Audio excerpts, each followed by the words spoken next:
Hello, আসসালামু আলাইকুম। পুষ্পান ব্লগে সবাইকে নতুন একটা ভিডিও দেখার জন্য অনেক অনেক শুভেচ্ছা। তো আজকে নিয়ে আসছি এই সিজনের যেটা সবচেয়ে বেশি প্রয়োজন সবার, সব বাচ্চাদের বড়দের সবারই প্রয়োজন, তাদের গ্যান্ডারি। তো আমরা ন্যাচারালি গ্যান্ডারি এখন কেউ খেতে চাই না, চিবিয়ে খেতে চাই না, বা মানে জুস খেতে চাই। রাস্তায় দেখলাম এক গ্লাস জুস কিনে নিয়ে আসলাম, জুস খেলাম। কিন্তু এটা যে চিবিয়ে খেলে দাঁতের জন্য অনেক ভালো, আর ন্যাচারাল একটা সুগার, এটা খুবই ভালো। তো আমরা যদি এটা সুন্দর করে খেতে পারি, বাচ্চাদেরকে দিতে পারি, তাদের দাঁতের মাড়ি শক্ত হবে এবং ন্যাচারাল সুগার তাদের জন্য খুব ভালো। এটা তার বলার কিছু থাকে না। তারপরও আপনাদের সাথে একটু শেয়ার করছি। ছোটোবেলায় খুব খেতাম, আম্মা এটা করে দিত আমাদেরকে। গ্যান্ডারি আমরা খেতে পারতাম না, যখন খেতে থাকতাম তখন এইটা ছেলার সময় মুখের মধ্যে মানে ছিলে যেত। তখন ছোটো ছিলাম তো ওই জন্য। তখন আম্মা কী করতো, আমার মা সবসময় এটাকে ছোট ছোট করে কেটে আমাদেরকে চামচ দিয়ে দিত, বা কেটে সামনে দিত। তখন আমরা ওইটা খুব মজা করে খেতাম। তো আজকে মনে করলাম এই জিনিসটা আসলে সবার সাথে একটু শেয়ার করে, খুব মনে পড়ছিল। তো আজকে চাইলাম যে সবার সাথে একটু শেয়ার করে আপনাদের বাচ্চাদেরকে এরকম করে দিতে পারবেন। তো বাচ্চারাও খেয়ে মজা পাবে। যারা 3-4 বছরের বাচ্চা হয়ে গেছে, বা 4-5 বছর যারা চিবিয়ে খেতে পারে, তাদের এটা করে দেবেন। হ্যাঁ, সো আমি একটু আপনাদের সাথে শেয়ার করছি। এটা ছেলেটাও খুব সহজ। তাই ছুরিটা দিয়ে নর্মাল এরকম করে একটু জোরে করে দিলে একদম ছিলে যাবে, খুব সুন্দরভাবে এটা ছিলে যায়। দেখুন কত সহজেই ছিলে যাচ্ছে।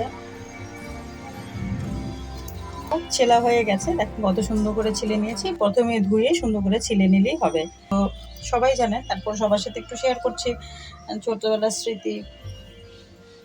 আর এখনকার মারা আসলে সবাই এত ব্যস্ত থাকে বাচ্চাদের কোচিং পড়াশোনা নিয়ে, তারা সময়ও দিতে পারে না। তারা সময় পায় না, রাস্তা থেকে জুস কিনে দিচ্ছে। কিন্তু এভাবে করলে স্বাস্থ্যসম্মত উপরে খাওয়াতে হবে, আর বাচ্চারা এই জিনিসটা মাড়ির জন্য খুব ভালো হবে। তো এই জন্য আমরা ছোটোবেলায় যখন খেয়েছি, তখন ওই আমাদের বাসাটা, এখন তো বাড়ি হয়ে গেছে, তো তখন আমাদের বাসায় আমাদের বড় বাড়ি ছিল, জয়েন্ট ফ্যামিলি ছিল আমাদের। তো সবাই একসাথে বসে, গরমের সময় সবাই একসাথে বসে আমরা এগুলো খেতাম। অনেক সময় নিয়ে সবাই একসাথে গরমের সময় একটু বসে বসে সবাই গ্যালারি ছিলে দিলে, তো ওরকম তখন আমরা সবাই খেতাম একসাথে গরমের মধ্যে বসে। সবাই যখন দিনের বেলায় আর কি স্কুল থেকে এসে বসে সবাই একসাথে খেতাম। আমি এখন অবশ্য বারান্দায় বসে এটা কাটছি, কারণ বারান্দায় আমার মনে হচ্ছে যে আগের দিনের কথা মনে পড়ে গেল।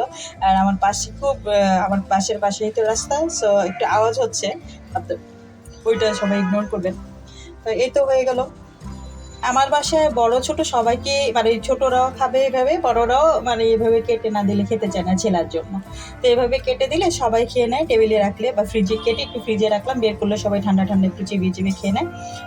এখানে যাদের সুগারের প্রবলেম আছে তারা বলতে পারেন আমরা তো খেতে পারবো না। এখান থেকে আমার মনে হয় 2-1 পিস খেলে এরকম কোনো কিছু হবে না। হ্যাঁ, তো সবাই খেতে পারবেন। আর 2-1 পিস খেলে এরকম কিছু, এটা ন্যাচারাল, 2-1 পিস খেলে এরকম কিছুই হবে না। আর আমাদের বাসায় আমার বড় ভাই বোন ছোট সবাই আসলে এরকম করে খেতে দিলে সবাই খেতে পছন্দ করে। সো সবাই ভালো থাকবেন।